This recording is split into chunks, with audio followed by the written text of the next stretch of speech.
السلام عليكم ورحمة الله وبركاته.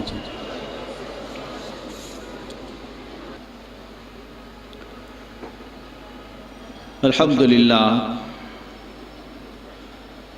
সরিটলা এলাকাবাসীর উদ্যোগে আয়োজিত পঞ্চম বার্ষিক ওয়াজ মাহফিলের সম্মানিত সুযোগ্য সভাপতি বিশিষ্ট আলেম শেখ হাফেজ আব্দুল আজিজ হাফিজাহুল্লাহ, প্রধান অতিথি বিশিষ্ট ইসলামী চিন্তাবিদ বাংলাদেশ জমিয়তে আহলে হাদিসের মাননীয় সভাপতি অধ্যাপক শেখ মোবারক আলী হাফিজাহুল্লাহ, কিছুক্ষণ আগে যার মূল্যবান বক্তব্য আমরা শুনলাম, অন্যান্য অতিথিবৃন্দ, বিশেষ করে যারা স্টেজে সমবেত, আমন্ত্রিত উলামায়ে কেরাম, আমার সামনে সমবেত বয়োজ্যেষ্ঠ বয়োকনিষ্ঠ প্রাণপ্রিয় দিনী ভাই ও পর্দার আড়ালের বোনেরা, শুরুতে আবারও প্রশংসা জ্ঞাপন করছি সেই আল্লাহ সুবহানাহু ওয়া তাআলার, যিনি শতব্যস্ততার মধ্য দিয়েও এ মাহফিলের আয়োজন করার এবং সকলকে মাহফিলে উপস্থিত হওয়ার সুযোগ করে দিয়েছেন। যেই আল্লাহ সুবহানাহু ওয়া তাআলা এ তৌফিক দিয়েছেন, তার ওই প্রশংসা জ্ঞাপনার্থে বলি আলহামদুলিল্লাহ। সকল প্রশংসা কার? যারা বলেন কার? আবার বলি আলহামদুলিল্লাহ। অতঃপর অসংখ্য সালাত ও সালাম পেশ করছি প্রিয় রাসূল মুহাম্মদ সাল্লাল্লাহু আলাইহি ওয়াসাল্লাম, তার আসহাবে কেরাম, আহলে বাইত, শেষ দিবস পর্যন্ত তার প্রতিটি একনিষ্ঠ অনুসারীদের উপর। হামদ সালাতের পরেই কৃতজ্ঞতা জানাচ্ছি যারা অত্যন্ত অক্লান্ত পরিশ্রম করে সকল প্রকার সহযোগিতা দিয়ে এই মহতী মাহফিলের আয়োজন করেছেন, যাদের মাঝে সদস্য সচিব হিসাবে রয়েছেন জনাব মোহাম্মদ ইকবাল হোসেন এবং এখানে উপস্থাপনায় রয়েছেন মনির উদ্দিন রনি ও সকল সাথীবর্গ। আল্লাহ রাব্বুল আলামিন তাদের সকলকে জাযায়ে খায়ের দান করুন।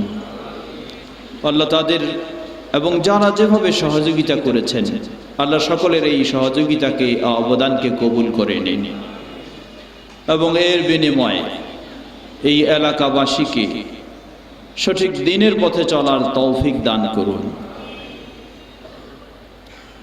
সম্মানিত সমবেত দিনী ভাই ও বোনেরা, আলহামদুলিল্লাহ আমরা অবগত হয়েছি আজকে বলা যেতে পারে আধা ডজনেরও উপরে বিশিষ্ট উলামায়ে কেরাম বক্তব্য কেউ রেখেছেন, কেউ রাখবেন ইনশাআল্লাহ। মাহফিল হচ্ছে, চলছে, চলবে, তবে আমাদের সকলকে মনে রাখতে হবে যারা এত শ্রম দিয়ে, এত অর্থ ব্যয় করে এই মাহফিলের আয়োজন করেছেন, আমরা যদি এই মাহফিল থেকে উপকৃত হতে পারি, আমাদের ঈমান আমলের পরিবর্তন নিয়ে আসতে পারি, তাহলে তারা সফল ও সার্থক হবেন বলে আশা করি। কিন্তু আমরা যদি কিছুই উপকৃত হতে না পারি, তাহলে আয়োজক কর্তৃপক্ষ সত্যিই তারা তেমন একটা হয়তো সফল হতে পারবেন না। সুতরাং আমরা যেন সকলেই সফল হতে পারি এজন্য সকলেই মনে রাখবো, যার কাছে যত দূর পর্যন্ত এই আওয়াজ যাচ্ছে সকলেই যেন এই মানসিকতা রাখি যে কোরআন ও সহিহ হাদিসের আলোকে যা শুনব সেটি আমাদের জীবনে মেনে চলব। ইনশাআল্লাহ চলবো তো? ইনশাআল্লাহ। আল্লাহ আমাদের সবাইকে সে তৌফিক দান করুন। কতদিন আছেন আর কতদিন থাকবেন নিশ্চিত করে ভবিষ্যতের বিষয়টি কিছুই বলা যায় না।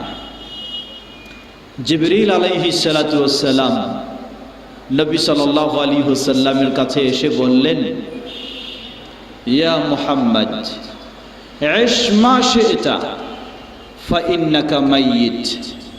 বললেন, হে মুহাম্মদ সাল্লাল্লাহু আলাইহি ওয়াসাল্লাম, আপনার যতদিন ইচ্ছা হয় বেঁচে থাকুন,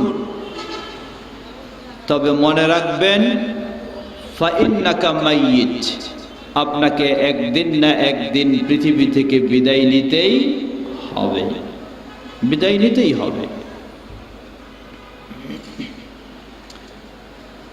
আবার বললেন, ওয়া'মাল মা শি'তা ফাইন্নাকা মুজজা বিহ, যা মন চায় আপনি করুন, ভালো মন্দ, তবে মনে রাখবেন সব কিছুরই প্রতিদান প্রতিফল আপনাকে ভোগ করতে হবে। ভালো করলে ভালো ফলাফল, মন্দ করলে মন্দ শাস্তি প্রস্তুত রয়েছে। আবার বললেন, ওয়া আহবিব মান শি'তা ফাইন্নাকা মুফারিকুহ, যাকে মন চায় বন্ধু হিসাবে গ্রহণ করুন, তবে জেনে রাখুন একদিন না একদিন ওই বন্ধুর কাছ থেকে বিদায় নিয়ে ওই পারে চলে যেতে হবে। প্রিয় ভাইরা আমার, সত্যি আমরা তো সকলেই যাব, কিন্তু সৌভাগ্যবান সেই ব্যক্তি যার বিষয়ে নবী সাল্লাল্লাহু আলাইহি ওয়াসাল্লাম সুসংবাদ দিয়েছেন, মান কানা আখিরু কালামিহি লা ইলাহা ইল্লাল্লাহ দাখালাল জান্নাহ, যার জীবনের শেষ বাণীটি উচ্চারিত হবে তার মুখ দিয়ে লা ইলাহা ইল্লাল্লাহ দাখালাল জান্নাহ, সেই জান্নাতে প্রবেশ করবে। বলুন সুবহানাল্লাহ। কে না চায় আমার জীবনের শেষ বাণীটি হোক লা ইলাহা ইল্লাল্লাহ? সকলেই চায় যে যতই অপরাধ করুক, যার সামান্য জ্ঞান রয়েছে, আখিরাতের জান্নাত জাহান্নাম সম্পর্কে ধারণা রয়েছে এবং ঈমান রয়েছে, সে অবশ্যই চায় যে আখিরাতে যেন জাহান্নাম থেকে বাঁচতে পারি এবং জান্নাত যেন লাভ করতে পারি। সম্মানিত সমবেত দিনী ভাই ও বোনেরা, সৌভাগ্যবান সত্যি আপনি তখন যখন আপনার জীবনের শেষ বাণীটি হবে লা ইলাহা ইল্লাল্লাহ। কিন্তু জীবনের শেষ মুহূর্তে লা ইলাহা ইল্লাল্লাহ বলার অপেক্ষায় যদি আপনি দিন গোনেন, কোন বাস্তব পদক্ষেপ আপনি না নেন, তাহলে কখনোই আপনার মুখে জীবনের শেষ মুহূর্তে লা ইলাহা ইল্লাল্লাহ আসার আশা করা যায় না। এজন্য বাস্তব পদক্ষেপ নিতে হবে। বাস্তব পদক্ষেপ, কমপক্ষে দুটি পদক্ষেপ আপনাকে গ্রহণ করতে হবে। প্রথম, আপনাকে লা ইলাহা ইল্লাল্লাহর পথে চলতে হবে। লা ইলাহা ইল্লাল্লাহর পথে চলতে হবে। দ্বিতীয়, লা ইলাহা ইল্লাল্লাহ নষ্ট হয়ে যেতে পারে, বাতিল হয়ে যেতে পারে, এমন সব কর্ম থেকে আপনাকে সব সময় বিরত থাকতে হবে।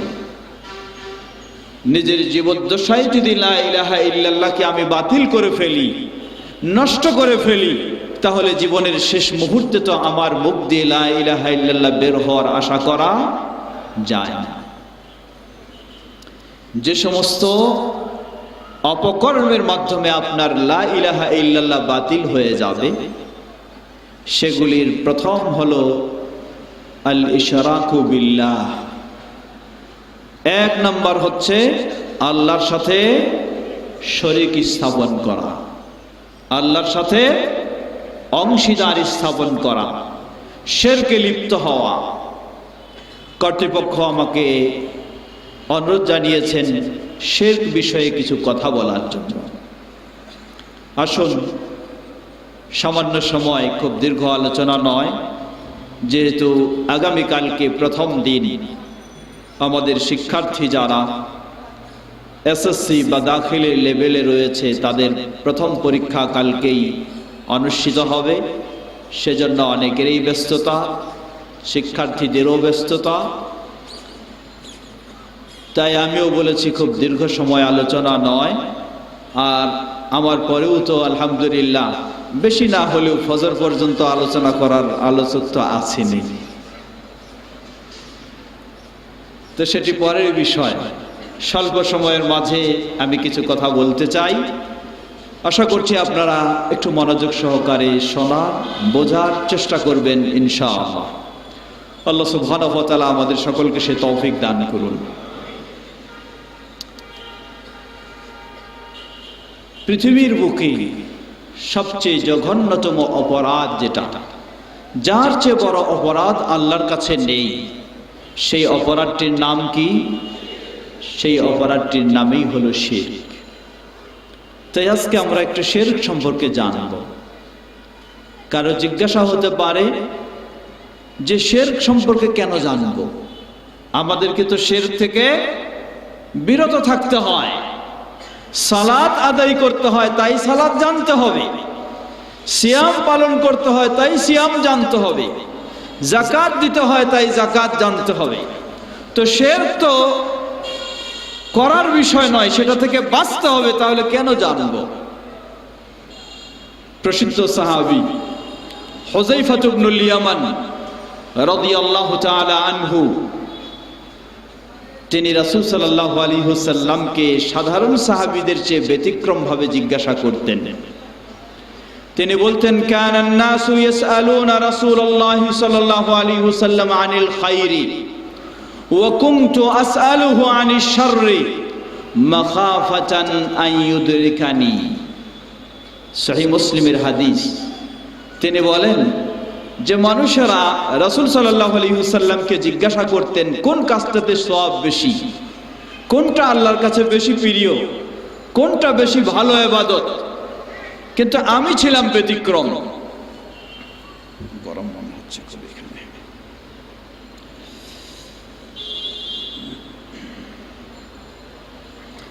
কিন্তু আমি ছিলাম ব্যতিক্রম। কি ব্যতিক্রম? ওয়া কুনতু আসআলুহু আনিশ শারর। আমি নবী সাল্লাল্লাহু আলাইহি ওয়াসাল্লামকে জিজ্ঞাসা করতাম, হে আল্লাহর রাসূল সাল্লাল্লাহু আলাইহি ওয়াসাল্লাম, কোনটা সবচেয়ে খারাপ জিনিস, কোনটা সবচেয়ে আল্লাহর কাছে অপছন্দনীয়, কোনটা সবচেয়ে আল্লাহর কাছে ঘৃণিত? কেন? মাখাফাতান আইয়ুদরিকানি, আমাকে যেন কখনো খারাপটা পেয়ে না যায়, আমি যেন খারাপে কখনো লিপ্ত না হয়ে যাই, খারাপটা থেকে যেন বাঁচতে পারি। এজন্যই আমি খারাপটা সম্পর্কেই জিজ্ঞাসা করতাম। সেই দৃষ্টিকোণ থেকেই আমাদেরকে শিরক সম্পর্কে জানতে হবে। যদি না জানতে পারি তাহলে হয়তোবা শিরকে আমরা জড়িয়ে যাব। শিরক একটি বিশাল সমুদ্র। এখানে দিতে বললেন, শিরক একটি বিশাল সমুদ্র, যার কুল কিনারা যেন খুব খুঁজে পাওয়া কঠিন। এজন্য নবী সাল্লাল্লাহু আলাইহি ওয়াসাল্লাম সাহাবীদের সামনে বললেন, ইন্না শিরকা ফি হাযিহিল উম্মাহ আখফা মিন জাবিবিন নামল। গভীর রাতের অন্ধকারে ওই ছোট্ট কালো পিপিলিকা যেমন নড়াচড়া করে, এটা যেমন সূক্ষ্ম বিষয়, নবী সাল্লাল্লাহু আলাইহি ওয়াসাল্লাম বললেন আমার উম্মতের মাঝে শিরকের বিষয়টা হলো তার চেয়েও আরো অধিক সূক্ষ্ম বিষয়। কথা বলতে, চিন্তা করতে, কাজ করতে, ইবাদত করতে মানুষ শিরকে লিপ্ত হয়ে যায়। আপনি কথা বলছেন, শিরকে লিপ্ত হয়ে গেছেন। আপনি কিছুই বললেন না, করলেন না, শুধু মনে মনে কিছু ভাবলেন, আপনি শিরকে লিপ্ত হয়ে গেছেন। আপনি মনে মনে কিছু চিন্তা করলেন, শিরকে লিপ্ত হয়ে গেছেন। আপনি ভালো কাজ মনে ইবাদত করলেন, তবু শিরকে লিপ্ত হয়ে গেছেন। অত্যন্ত ভয়ঙ্কর বিষয়। সাহাবী আবু বকর সিদ্দিক রাদিয়াল্লাহু আনহু রাসূল সাল্লাল্লাহু আলাইহি ওয়াসাল্লামকে বললেন, হে আল্লাহর রাসূল সাল্লাল্লাহু আলাইহি ওয়াসাল্লাম, শিরক যদি এতই ভয়াবহ হয়ে থাকে তাহলে এ থেকে বাঁচাটা তো আমাদের জন্য খুবই দুষ্কর বিষয়। আপনি কিছু আমাদেরকে শিক্ষা দিন যার মাধ্যমে এই শিরক থেকে আল্লাহ আমাদেরকে বাঁচাবেন। নবী সাল্লাল্লাহু আলাইহি ওয়াসাল্লাম তাকে শিক্ষা দিলেন, বলো আল্লাহুম্মা ইন্নী আউযু বিকা আন উশরিকা বিকা ওয়া আনা আ'লাম ওয়া আস্তাগফিরুকা লিমা লা আ'লাম। বললেন, হে আবু বকর, তুমি এই দোয়া সব সময় পড়বে। দোয়া হলো আল্লাহুম্মা ইন্নী আউযু বিকা আন উশরিকা বিকা ওয়া আনা আ'লাম। হে আল্লাহ, জেনে শুনে আপনার সাথে যেন শিরকে লিপ্ত না হই, তা থেকে আমাকে রক্ষা করো, তা থেকে আপনার কাছে আশ্রয় চাই।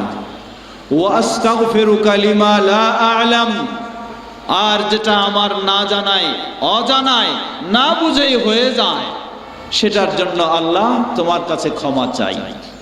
তাই প্রতিটি মুসলিমের উচিত এই দোয়া ভালোভাবে জেনে সেই অনুযায়ী সেই আবু বকর রাদিয়াল্লাহু আনহুর মতো বেশি বেশি সেই দোয়া পড়ার মাধ্যমেও শিরক থেকে বেঁচে থাকার চেষ্টা করা উচিত। আল্লাহ সুবহানাহু ওয়া তাআলা আমাদেরকে সে তৌফিক দান করুন। সম্মানিত সমবেত দিনী ভাই ও বোনেরা, শিরক এমন একটি ভয়াবহ বিষয়, আল্লাহ রাব্বুল আলামিন এই শিরকের বিষয়ে সরাসরি আমাদের প্রিয় নবী মুহাম্মদ সাল্লাল্লাহু আলাইহি ওয়াসাল্লাম তাকে কিভাবে সতর্ক করলেন দেখুন। আল্লাহ বলছেন, ওয়ালাকাদ উহিয়া ইলাইকা ওয়া ইলাল্লাযীনা মিন ক্বাবলিক লাইন আশরাকতা লায়াহবাতান্না আমালুকা ওয়া লাতাকুনান্না মিনাল খাসিরিন। ওয়ালাকাদ উহিয়া ইলাইকা, হে নবী, তোমার কাছে, তোমার পূর্বে যত নবী রাসূল ছিলেন তাদের কাছে এই ওহী করা হয়েছে, এই নির্দেশনা এসেছে। কোন বিষয়? লাইন আশরাকতা, যদি তুমি শিরকে লিপ্ত হয়ে যাও, লায়াহবাতান্না আমালুক, তাহলে তোমার জীবনের সব ভালো কাজগুলি সাথে সাথে বরবাদ হয়ে যাবে। নাউযুবিল্লাহ। আল্লাহ রাব্বুল আলামিন সকল নবীদেরকে সতর্ক করলেন, সাধারণ মানুষ তো দূরের বিষয়। লা ইয়াহবাতান্না আমালুক ওয়া লা তাকুনান্না মিনাল খাসিরিন, তোমার সব ভালো কাজগুলি বরবাদ হয়ে যাবে এবং তুমি ক্ষতিগ্রস্তদের মধ্যে অন্তর্ভুক্ত হয়ে যাবে। বর্তমান মুসলিম বিশ্ব সর্বত্রই যেন ক্ষতিগ্রস্ত। এই ক্ষতিগ্রস্তের বিষয়টি যদি আমরা একটু চিন্তা করি, অগণিত অসংখ্য বিষয় রয়েছে যার কারণে ক্ষতিগ্রস্ত। সেগুলির মাঝে একটি বড় গুরুত্বপূর্ণ বিষয়, তা হলো মানুষ আজকে ইবাদতের নামে শিরকে লিপ্ত হয়ে যাচ্ছে, ইবাদতের নামে শিরকে জড়িয়ে যাচ্ছে, যার কারণে আজকে মুসলিম উম্মাহ ক্ষতিগ্রস্ত।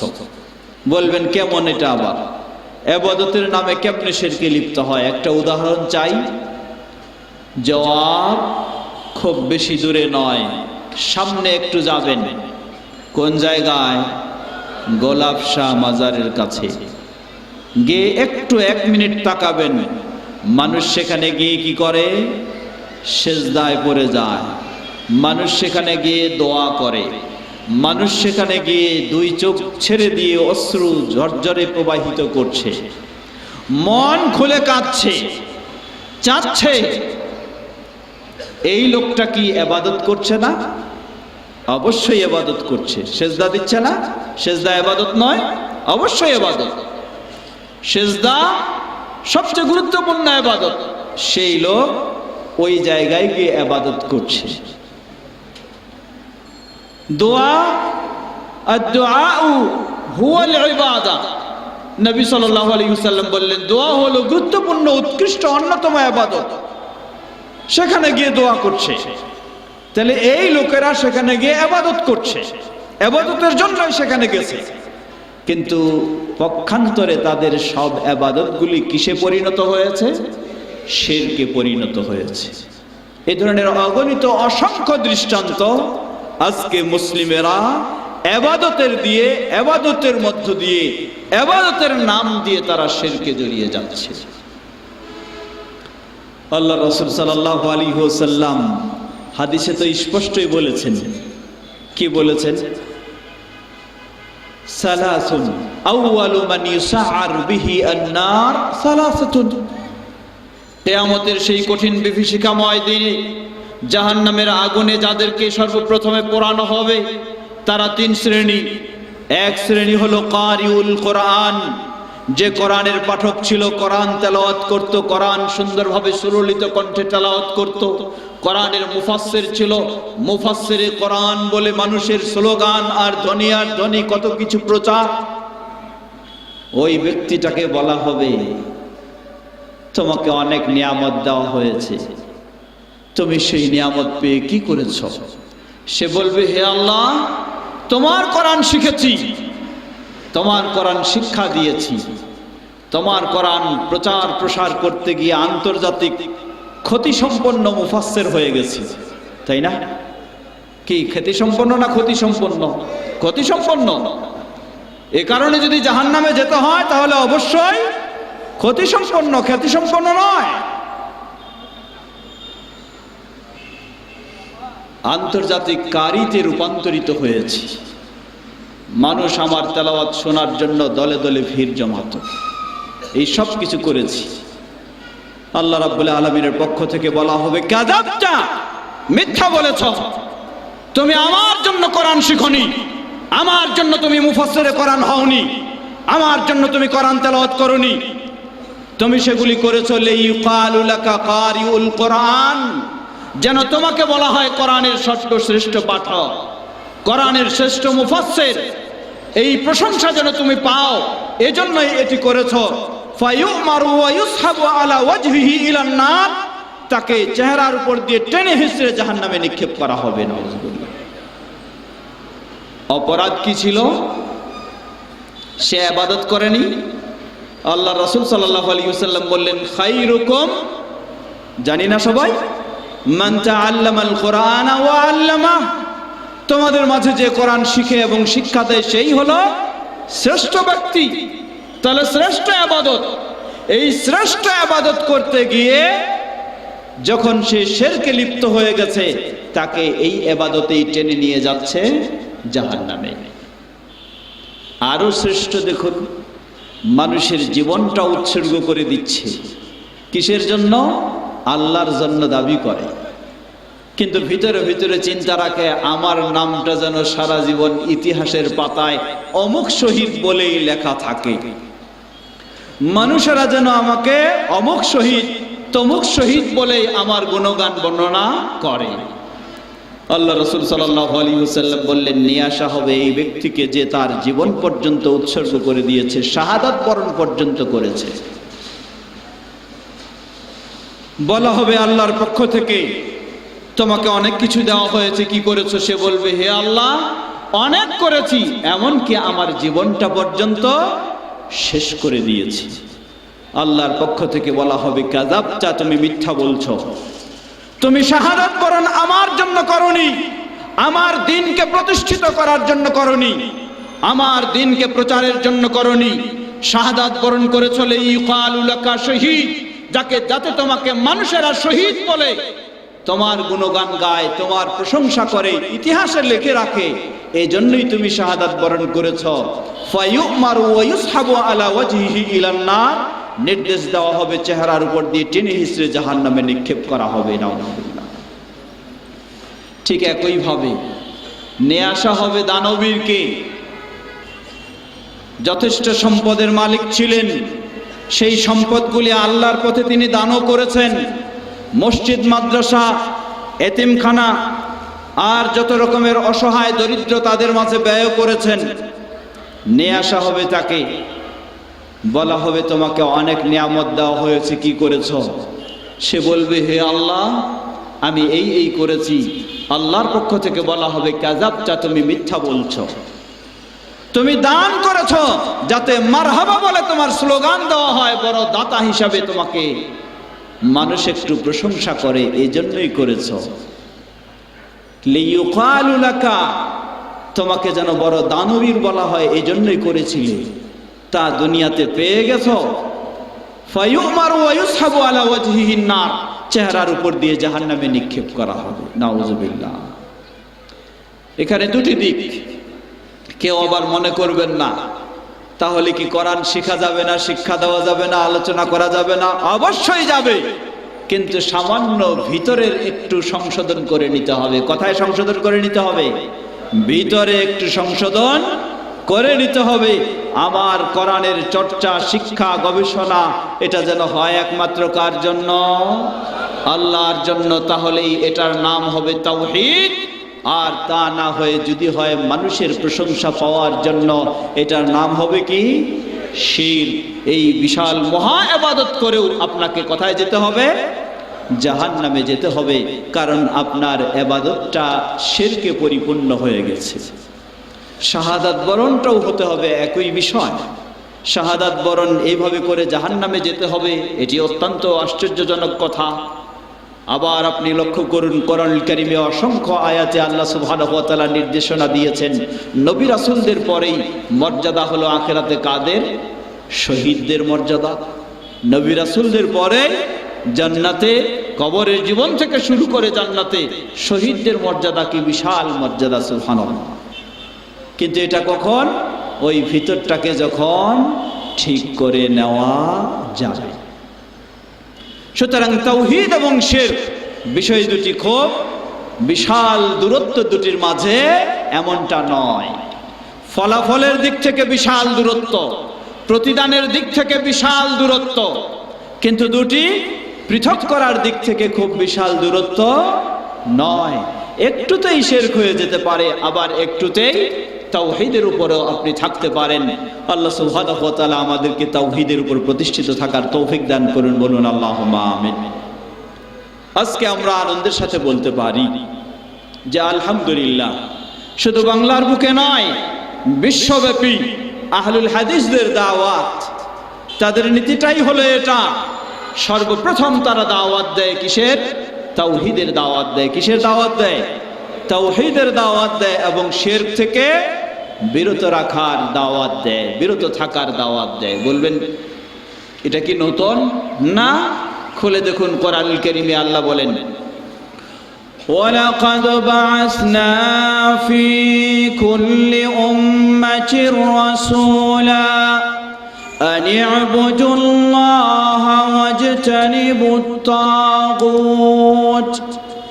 আল্লাহ রাব্বুল আলামিন বললেন, ওয়ালাকাদ বা'আসনা ফি কুল্লি উম্মাতির রাসূলা, শুধু শেষ রাসূলকে নয়, বরং যুগে যুগে সকল জাতির কাছে যত নবী রাসূল প্রেরণ করেছি, সকলকেই আমি এই দুটি দায়িত্ব দিয়ে প্রেরণ করেছি। প্রথম দায়িত্ব হলো তারা তাদের জাতিকে বলবেন, আনি ইবুদুল্লাহ, ইবাদত করো একমাত্র কার? জোরে বলেন, একমাত্র কার? লিল্লাহি তাকবীর, লিল্লাহি তাকবীর, লিল্লাহি তাকবীর। মানুষ তার জীবনে যত রকমের শরীয়তের ইবাদত রয়েছে সবগুলি করবে একমাত্র আল্লাহ সুবহানাহু ওয়া তাআলার জন্য। এটাই ছিল সকল নবী রাসূলের প্রথম দাওয়াতের বিষয়। দ্বিতীয় দাওয়াতের বিষয় হলো ওয়াজতানিবুত তাগুত, যত রকমের তাগুত ও শিরক রয়েছে সেগুলি থেকে বিরত থাকো। সুতরাং নবী রাসূল যেমনই ভাবে তাওহীদের দাওয়াত আর তাওহীদ বিধ্বংসী শিরক থেকে মুক্ত হওয়ার দাওয়াত দিয়েছেন, আজকে আহলুল হাদিসরা সেই নীতির আলোকে এই তাওহীদের দাওয়াত এবং শিরক থেকে মুক্ত হওয়ার দাওয়াতই দিয়ে যাচ্ছে। বলুন আলহামদুলিল্লাহ, জোরে বলুন আলহামদুলিল্লাহ। প্রিয় ভাইরা আমার, এটি আমাদের জন্য আল্লাহ সুবহানাহু ওয়া তাআলার একটি বড় নিয়ামত। আল্লাহ রাব্বুল আলামিন আমাদেরকে সহজে এই পথ দেখিয়েছেন, বলুন আলহামদুলিল্লাহ। তবে এই নিয়ামত যখন বাস্তবায়ন করতে পারবো, আমরা কাজে লাগাতে পারবো, তাহলে আমরা সফল হব। না হলে শুধু বংশীয় সূত্রে যদি আহলুল হাদিস হই আর নিজে শিরকের সমুদ্রে ডুবে হাবুডুবু খাই, তাহলে ওই বংশীয় সূত্র টেনে কোনো কাজে আসবে না। জেনে নিন, সেটি কাজে আসবে না। আপনাকে বাস্তব শিরক থেকে বিরত থাকতে হবে, বাস্তব আপনাকে তাওহীদের পথে চলতে হবে, বাস্তব আপনাকে সুন্নাহর পথে চলতে হবে, বাস্তব আপনাকে বেদাত থেকে মুক্ত হতে হবে। শুধু বংশের দোহাই দিয়ে, পূর্বপুরুষের দোহাই দিয়ে আপনি পার হয়ে যাবেন এমনটি সুযোগ হবে না।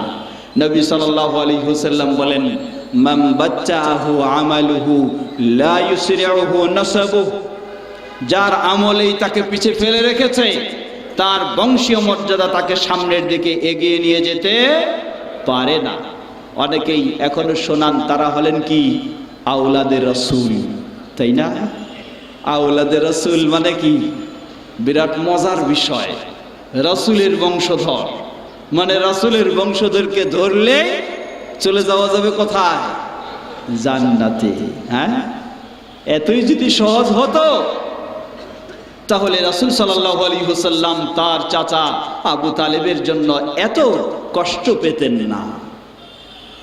চাচা আবু তালেব গোটা 10টি বছর এই তাওহীদ প্রচারের জন্য সর্বোচ্চ সহযোগিতা দিয়েছেন, সর্বোচ্চ সহযোগিতা দিয়েছেন মক্কার পরিবেশে, মক্কার সকল মানুষের মাঝে নবী মুহাম্মদ সাল্লাল্লাহু আলাইহি ওয়াসাল্লামকে এই তাওহীদের দাওয়াত প্রচার প্রসারের জন্য যিনি সবচেয়ে বেশি সহযোগিতা দিয়েছেন তিনিই ছিলেন এই আবু তালেব।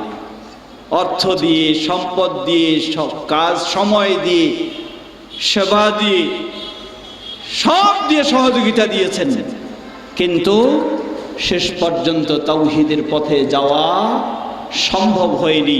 মুশরিক হিসাবেই পৃথিবী থেকে বিদায় নিতে হয়েছে। এখানে একটি বিষয় আপনাদের অবগতির জন্য বলছি, যারা আহলুল হাদিস আমরা বিভিন্ন সময় বিভিন্ন ব্যক্তির সহযোগিতায় বিভিন্ন দাওয়াতি কার্যক্রম পরিচালনা করার চেষ্টা করি, প্রশাসনিক বিভিন্ন ব্যক্তির। এখন তো অনলাইনের যুগ, লেখা হয় যে হ্যাঁ তাওহীদবাদী আর অমুক পন্থীকে চিফ গেস্ট করে বা এই করে সেই করে কাজ করতেছে, এটা আবার কেমন কথা? এভাবে আমাদেরকে আক্রমণ করার চেষ্টা করে। একটু আগেই আপনাদের কাছে দলিল দিয়েছি, নবী সাল্লাল্লাহু আলাইহি ওয়াসাল্লাম তাওহীদবাদী ছিলেন না, নবী সাল্লাল্লাহু আলাইহি ওয়াসাল্লাম তাওহীদের কাজ করেননি, কিন্তু সহযোগিতা নিয়েছিলেন কার কাছে? যিনি সামান্যতম ঈমান আনেননি, 100% মুশরিক ছিলেন। মুহাম্মদ সাল্লাল্লাহু আলাইহি ওয়াসাল্লামের তাওহীদের দাওয়াত গ্রহণ করেননি, 100% মুশরিক ছিলেন, কিন্তু নবী সাল্লাল্লাহু আলাইহি ওয়াসাল্লাম তাকে সাথে রেখেই কি করেছেন? তাওহীদের দাওয়াতের কাজে অগ্রসর হয়েছেন। এটি প্রমাণ করে যে আপনি তাওহীদের দাওয়াতের কাজ করবেন, প্রয়োজনে যার মাঝে তাওহীদ নেই তার দ্বারাও আপনি সহযোগিতা নিতে পারেন, তার দ্বারাও সহযোগিতা নিতে পারেন, যেমন নিয়েছেন নবী মুহাম্মদ সাল্লাল্লাহু আলাইহি ওয়াসাল্লাম। আপনি তার মতো হয়ে যাবেন না, তাকে দিয়ে আপনার কাজে আপনি সেবা নেবেন। প্রিয় ভাইরা আমার, কথা অন্যদিকে চলে যাচ্ছে। আমি বলছিলাম বিশ্বব্যাপী মুসলিম উম্মাহ আজকে ক্ষতিগ্রস্ত যেগুলির মাধ্যমে, সেগুলির মধ্যে অন্যতম হচ্ছে শিরকে আজকে জড়িয়ে গেছি। ইবাদতের নাম দিয়ে আমরা শিরকে হাবুডুবু খাচ্ছি। আল্লাহ সুবহানাহু ওয়া তাআলা স্বয়ং তার প্রিয় নবী মুহাম্মদ সাল্লাল্লাহু আলাইহি ওয়াসাল্লামকে বললেন, ওয়ালাকাদ উহিয়া ইলাইকা ওয়া ইলাল্লাযিনা মিন ক্বাবলিক লাইন আশরাকতা লায়াহবাতান্না আমালুক ওয়া লাতাকুনান্না মিনাল খাসিরিন। তোমার প্রতি, তোমার পূর্বের সকল নবী রাসূলদের প্রতি এই ওহী করা হয়েছে, যদি তুমি শিরকে লিপ্ত হয়ে যাও তাহলে তোমার ভালো কাজগুলি নষ্ট হয়ে যাবে এবং তুমি ক্ষতিগ্রস্ত হয়ে যাবে। আল্লাহ রাব্বুল আলামিন এমনইভাবে বললেন, ক্ষতিগ্রস্ত শুধু দুনিয়াতে নয়, ক্ষতিগ্রস্ত আখিরাতেও। জান্নাতকে আপনি হারিয়ে ফেলবেন, জান্নাত হারাম হয়ে যাবে। আল্লাহ রাব্বুল আলামিন সূরা মায়েদা 72 নম্বর আয়াতে বলেন,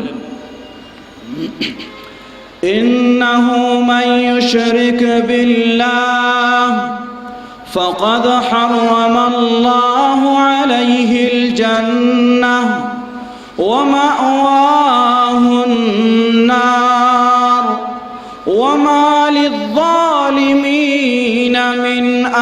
আনসার ইন্নাহু মান ইউশরিক বিল্লাহ, যে আল্লাহর সাথে শিরকে লিপ্ত হয়, আল্লাহর সাথে শিরকে জড়িয়ে যায়, ফাকাদ হারামাল্লাহু আলাইহিল জান্নাহ, আল্লাহ সুবহানাহু ওয়া তাআলা তার আখিরাতের টার্গেট জান্নাতকে তার জন্য হারাম করে দেন।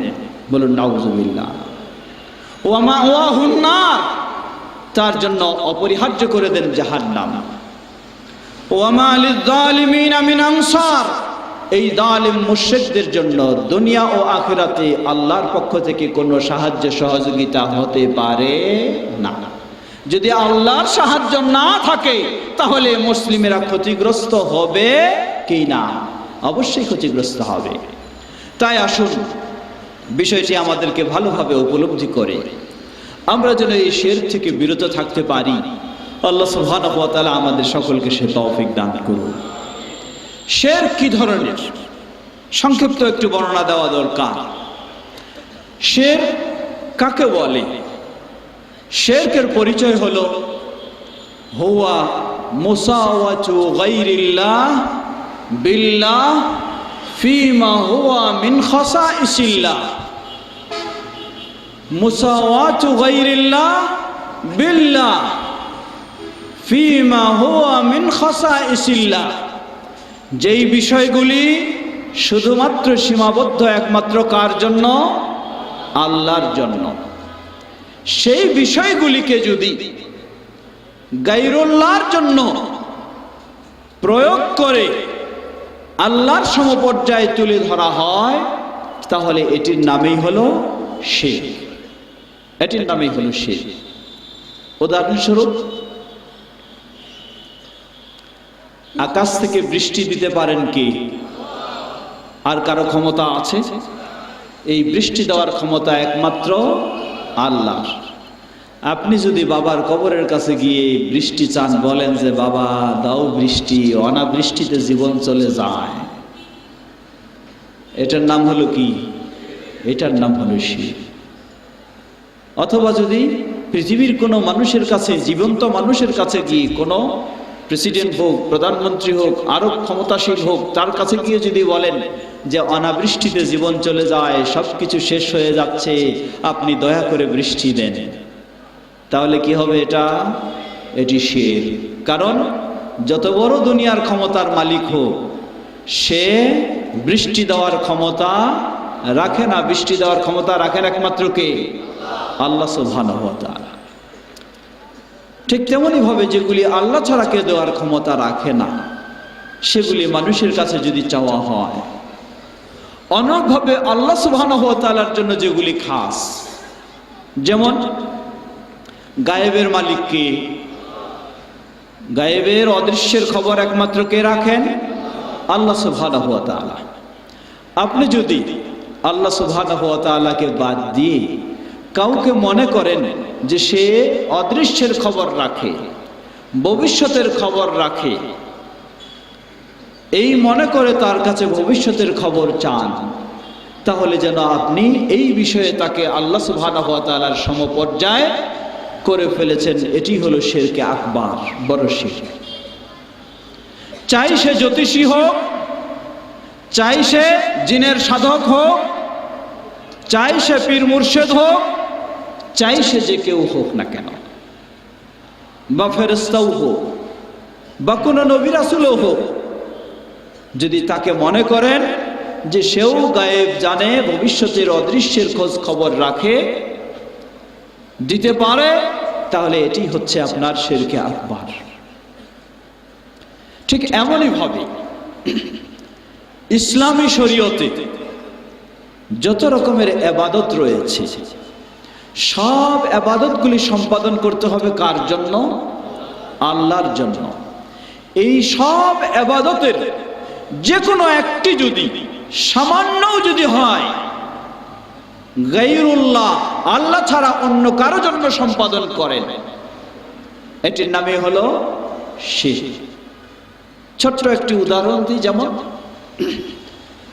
এক মাওকুফ হাদিসে, সহিহ মাওকুফ হাদিসে এসেছে, দাখালা রাজুলুন আন-নার ফি যুবাবিন ওয়া দাখালা আল-জান্নাতা ফি যুবাবিন একজন মানুষ একটা মাছির মাধ্যমে, মাছির কারণে জান্নাতে প্রবেশ করেছে, আরেকজন মানুষ একটা মাছির কারণে জাহান্নামে প্রবেশ করেছে। কিভাবে মাছির মাধ্যমে জান্নাতে প্রবেশ আর জাহান্নামে প্রবেশ? বিস্তারিত বিবরণ হলো, দুজন মুসলিম ব্যক্তি, এক প্রতিমা পূজারী জনপদের পাশ দিয়ে যাচ্ছিলেন। সেই প্রতিমা পূজারীদের ওই জনপদের রাস্তার সামনেই তাদের প্রতিমা রয়েছে, তাদের দেবতা রয়েছে। এই রাস্তা দিয়ে যেই যাবে তাকে আটক করে বলা হবে, আমাদের এই প্রতিমার জন্য কিছু উৎসর্গ করে যান। যদি উৎসর্গ করে তাহলে তাকে ছেড়ে দেওয়া হয়, স্বাধীন মতো যান, কোনো অসুবিধা নেই, কোনো বাধা নেই। যদি উৎসর্গ কিছুই না করে তাহলে তাকে যেতে তো দেওয়াও হয় না, ফিরিয়েও যেতে দেওয়া হয় না, তাকে হত্যা করা হয়। তো ঠিক দুইজন ব্যক্তি, মুসলিম ব্যক্তি যাচ্ছেন, তারা এই দুই মুসলিম ব্যক্তিকে আটক করে বললেন, আমাদের এই প্রতিমা রয়েছে, সেটার জন্য কিছু উৎসর্গ করুন। একজন ব্যক্তি বলে ফেললেন, উৎসর্গ করার মতো তো আমার কাছে কিছুই নেই। তারা বললেন, ওয়ালাউ বিদুবাবিন, একটা মাছি, উড়ন্ত মাছি ধরেও যদি এখানে হয় উৎসর্গ করেন তাও আপনাকে করতে হবে, তাহলে আপনাকে ছেড়ে দিতে হবে, ছেড়ে দেওয়া যাবে। বেচারা তাই করলো, একটি মাছি ধরে সেখানে উৎসর্গ করলো। উৎসর্গ করলে তাকে ছেড়ে দেওয়া হলো। দাখালা আর-রাজুলু আন-নারা ফি যুবাবিন, একটি মাছি সেটা কিছুই মনে করলো না, মনে করলো সামান্য ছোট্ট জিনিস, এই ছোট্ট জিনিস কি হবে আর, এই মনে করে সে এখানে দিয়ে ফেললো। হাদিসে বলা হচ্ছে সে এই কারণেই জাহান্নামী হয়ে গেল, নাউযুবিল্লাহ। কারণ এই মাছি উৎসর্গ করা যাবে কার জন্য? একমাত্র আল্লাহ, আর কারোর জন্য নয়। দ্বিতীয় ব্যক্তি, তিনি যাচ্ছেন, তাকেও বলা হলো এখানে কিছু উৎসর্গ করুন, তাহলে আপনাকে ছেড়ে দেওয়া হবে। তিনি জবাব দিলেন, আমার জীবনে আমি একমাত্র আল্লাহ ছাড়া কারো জন্য কোনো কিছু কুরবানি করি না। সুতরাং মাছি, মূল্যহীন মাছি হলেও তোমাদের এই প্রতিমার জন্য আমি সেটিও কুরবানি করতে পারি না। কোনোভাবেই রাজি নয়। তারা শেষ পর্যন্ত সে ব্যক্তিকে হত্যা করল। হাদিসে বলা হলো, দাখালাল জান্নাতা ফি যুবাবিন, একটি মাছিকেও বর্জন করার কারণে সে ব্যক্তি জান্নাতে প্রবেশ করলেন। বলুন সুবহানাল্লাহ। সুতরাং মনে রাখবেন, যেই জিনিসটি আল্লাহর হক, ছোট্ট ক্ষুদ্র মাছি পরিমাণ হলেও আল্লাহ ছাড়া অন্য কারো জন্য এটি সম্পাদন করলে এটি শিরকে আকবার, বড় শিরক বলে গণ্য হবে এবং জাহান্নাম নিশ্চিত হয়ে যাবে, জান্নাত হারিয়ে যাবে। ঠিক এমনই ভাবে শিরক অন্তরের নিয়তের মাধ্যমে হয়ে থাকে, যার কিছু দৃষ্টান্ত আগেই আমরা আলোচনা করেছি। কোরআন তেলাওয়াত করবেন, শিখবেন, কার জন্য? আল্লাহর জন্য। নিয়ত যদি উল্টা হয়ে যায় এটি শিরক হয়ে যাবে। আপনি সালাতে দাঁড়ালেন, রাসূল সাল্লাল্লাহু আলাইহি ওয়াসাল্লাম বলেন, সাল্লু কামা রাআইতুমুনি উসাল্লি, তোমরা সালাত আদায় করো ঠিক সেভাবে যেভাবে আমাকে দেখেছো। সুন্দরভাবে সালাত আদায় করছেন, কিন্তু ভিতরে একটু নিয়ত রয়েছে, আমি সুন্দরভাবে সালাত আদায় করব, সুন্দরভাবে হাত বাঁধবো, সুন্দরভাবে রফউল ইয়াদাইন করব, সুন্দরভাবে রুকু করব, সুন্দরভাবে সেজদা দেব, যেন মানুষেরা আমাকে মনে করে যে আমি খুব ভালো মনোযোগী নামাজে, খুব মনোযোগী নামাজ, এটা যেন ভাবে। আল্লাহ রাসূল সাল্লাল্লাহু আলাইহি ওয়াসাল্লাম বললেন যে মানুষের জন্য, তোমাদের জন্য দাজ্জালের ফিতনার চেয়েও আমার কাছে আশঙ্কাজনক হয় শিরকে আসগার, ছোট শিরক। সেটা কি? ইয়াকুমুর রাজুলু ফি সালাতি ফায়ুযায়্যিনুহা লিয়ুরা মিন নাদরি রাজুলিন। মানুষ সালাতে দাঁড়াবে, সালাতটাকে এত সুন্দর করার চেষ্টা করবে। কেন সুন্দর করবে? যেন মানুষ দেখে সে একজন ভালো নামাজি, সুন্দর নামাজি। এই চিন্তা তার ভিতরে যদি থাকে, এটাও তার শিরকের মধ্যে অন্তর্ভুক্ত হবে। স্বয়ং নবী সাল্লাল্লাহু আলাইহি ওয়াসাল্লাম এটিকে শিরক বলেছেন। সুতরাং সম্মানিত দিনী ভাই সকল, শিরকের অসংখ্য দৃষ্টান্ত রয়েছে আমাদের সমাজ। চলতে ফিরতে, উঠতে বসতে, সামনে পিছনে শিরকের দৃষ্টান্তের শেষ নেই। আপনি ফাত্তাকুল্লাহ মাসতাতা'তুম, সাধ্য অনুযায়ী অবশ্যই আপনাকে যেই পরিবেশে যেখানেই থাকুন না কেন, সাধ্য অনুযায়ী আপনাকে সেই শিরক থেকে বেঁচে থাকতেই হবে যদি আপনি জান্নাতের আশা করেন। আল্লাহ সুবহানাহু ওয়া তাআলা আমাদের সকলকে সে তৌফিক দান করুন। ছোট্ট আরেকটি দৃষ্টান্ত, যেটা উঠতে বসতেও আমরা এই শিরকে লিপ্ত হয়ে থাকি সকলেই, আহলে হাদিস হন আর হানাফি হন, সবাই এটি করে, একমাত্র সচেতন সতর্ক ব্যক্তি ছাড়া। তা কি? এটি কথার শিরক। আপনি ঢুকতেছেন, ধরে নেন এই মাহফিলেই ঢুকতেছেন, গেট দিয়ে ঢুকলেন, ঢোকার সময় হঠাৎ একটু পায়ে হুচুট খেলেন। কি বললেন আপনি? পায়ে একটু হুচুট খেলেন। মুখ দিয়ে কি বের হলো? মুখ দিয়ে বের হলো ও মা। কি বের হলো মুখ দিয়ে? ও মা, অথবা ও বা। বলি না আমরা? সবসময় বলি, সামান্য একটু আঘাত লাগুক, ও মা, ও বা। এর অর্থ কি? কেন বললেন আপনি এটা? উদ্দেশ্য কি? উদ্দেশ্য হলো আপনি ব্যথা পেয়েছেন, মায়ের কাছে অভিযোগ জানালেন যে মা আমি ব্যথা পেলাম, আমার ব্যথাটাকে মুক্ত করে দাও। বাবা আমি ব্যথা পেলাম, আমার ব্যথা মুক্ত করে দাও। এর আসলটা কি? হিন্দুদের দেবতা হলো মা বাবা। মা বাবা হলো হিন্দুদের দেবতা। তাই বিপদগ্রস্ত হলে তারা সেই মা বাবার দ্বারস্থ হয়, মা বাবার কাছে বিপদ থেকে মুক্তি চায়। এ কারণেই তারা যে কোনো সময় কোনো কষ্ট পেলে, ব্যথা পেলে তাদের মুখ দিয়ে বের হয় কি? তাদের আকীদা অনুযায়ী, তাদের ধর্ম অনুযায়ী, তাদের বিশ্বাস অনুযায়ী এই শিরকি মা বাবার কাছেই তারা ধর্ণা দেয়। কিন্তু আজকে মুসলিম হওয়া সত্ত্বেও মুসলিমের মুখ দিয়ে সে ব্যথিত হলে তার আবেদন যাবে কার কাছে? মুসলিমের আবেদন যাবে কার কাছে? আল্লাহর কাছে। একজন মুসলিম কোথাও ব্যথিত হলে, কোথাও আঘাত পেলে, কোথাও কিছু কষ্ট পেলে তার মুখ দিয়ে কখনো ও মা ও বা বের হতে পারে না। তার মুখ দিয়ে বের হবে ইন্না লিল্লাহ। তার মুখ দিয়ে বের হবে ইন্না লিল্লাহ। এটার নাম হলো তাওহীদ।